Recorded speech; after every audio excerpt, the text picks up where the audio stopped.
কে হচ্ছেন কানাডার পরবর্তী প্রধানমন্ত্রী? কানাডার ৪৫তম জাতীয় নির্বাচন হতে যাচ্ছে আগামী ২৮ এপ্রিল। যদিও এই নির্বাচন হওয়ার কথা ছিল ২০ অক্টোবর, কিন্তু বিদায়ী প্রধানমন্ত্রী জাস্টিন ট্রুডো নেতৃত্বের প্রতি বিরোধী দলগুলোর অনাস্থা এবং নিজ দলের নেতাদের বিদ্রোহের কারণে নেতৃত্বে পরিবর্তন ঘটে।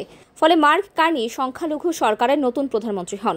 তিনিও বিরোধীদের অনাস্থার মুখোমুখি হতে পারেন ভেবে সংসদ ভেঙে আগাম নির্বাচনের ঘোষণা দেন। উল্লেখ্য, ২০১৫ সাল থেকে লিবারেল পার্টি টানা ১০ বছর ধরে ক্ষমতায় আছে। কানাডায় সংসদীয় শাসন ব্যবস্থা প্রচলিত। সঙ্গতই সরকার গঠন নির্ভর করে সংসদের সংখ্যাগরিষ্ঠতার উপর।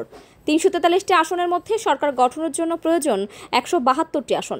এটি না পেলে ঝুলন্ত বা সংখ্যালঘু সরকার গঠিত হয়, যেমনটি বর্তমান ক্ষমতাসীন সরকার। জাস্টিন ট্রুডোর শেষ সময়ে ক্ষমতাসীনদের সমর্থন ছিল মাত্র ১৭ থেকে ১৮%। তবে ২০২৫ সালের জানুয়ারিতে ট্রুডোর পদত্যাগ এবং মার্চে মার্ক কার্নির লিবারেল পার্টির নেতৃত্ব গ্রহণের পর পরিস্থিতি বদলাতে শুরু করে। কার্নির নেতৃত্বে লিবারেলদের জনসমর্থন উল্লেখযোগ্যভাবে বৃদ্ধি পায়।